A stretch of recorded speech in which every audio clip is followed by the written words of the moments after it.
Banerjee, epidemiologist, biostatistician, faculty member. And in this segment, I'm going to be going over International Literacy Day. And so today happens to be the International Literacy Day, and this was established in 1967 with annual celebrations around September 8th. So what is interesting about literacy is that a lot of times, a lot of the documents and brochures are published in peer-reviewed journal articles, but they're so difficult to discern that a lot of times the poor population, don't get to understand or reap the benefits of the research that has been conducted. So there's an increased need to be able to discern a lot of a lot of the health literacy, and so typically a lot of the brochures are created for eighth grade level education, and that's a reason why this is so important. So a lot of activities include reading a book or anything that is important.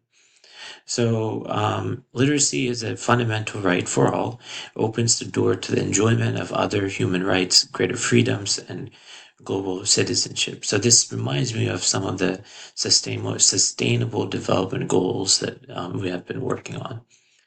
Just to give you some context here, first of all, literacy is a foundation for people to acquire broader knowledge, skills, values, attitudes, and behaviors to foster a culture of lasting peace based on respect for equality and non discrimination, the rule of law, solidarity, justice, diversity, and tolerance, and to build harmonious relations with oneself, other people, and the planet.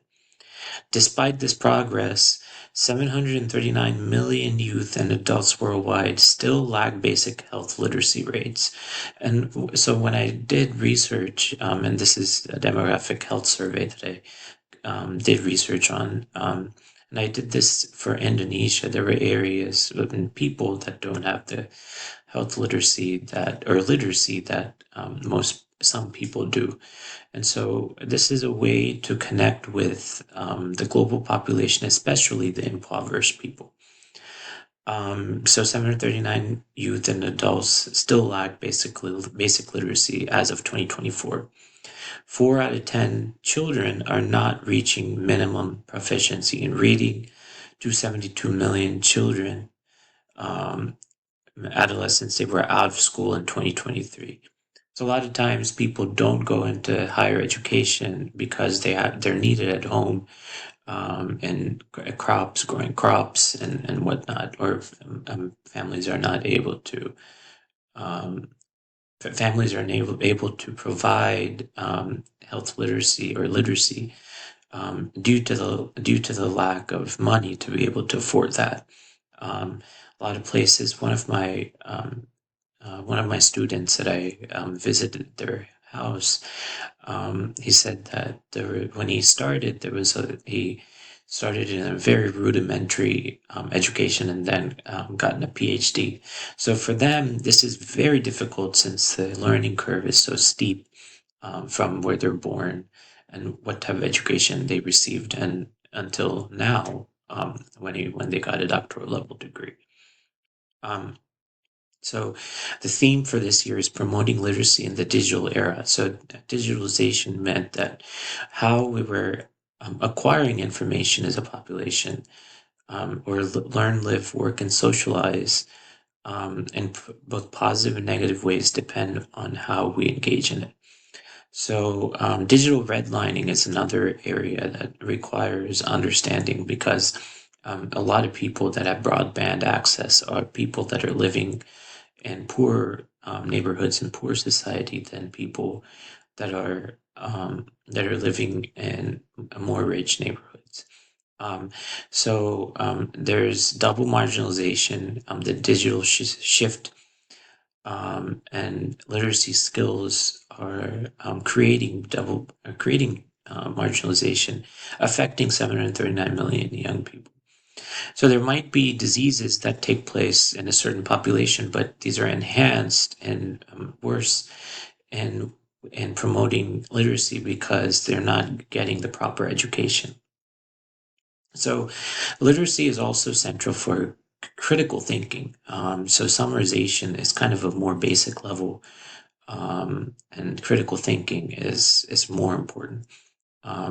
So a lot of times, if you look at Maslow's hierarchy of needs, some of the basic necessities like food, shelter, things like that, take precedence over having literacy.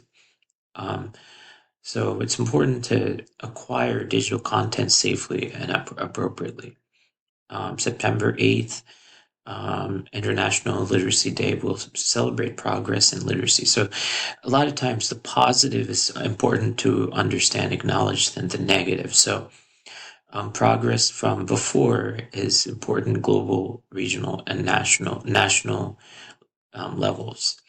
So these are some brochures that have been created for this year, and they're in multiple different languages such as French, and even Arabic or Urdu and whatnot. So I urge you to look at this. This is the Sustainable Development Goal 4, and understand what is going on. I'm going to take you to one of the posters that has been created about this. And I urge you to share with people about this. So this is kind of an example of the digital library, and how this can be how this can be understood. So here it is.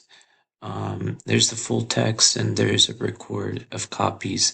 Full text is right here, and here's one example of how this can be, how you can keep posters and whatnot that looks into this.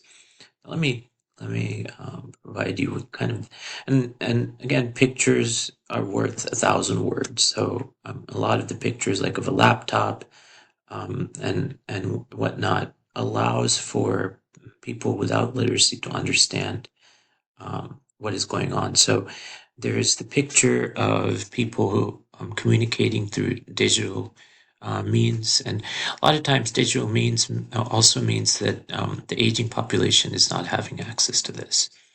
So take a look at this and see if you can find places where this can be shared and understood in a very complex manner. I hope this has made some sense. Thank you for listening.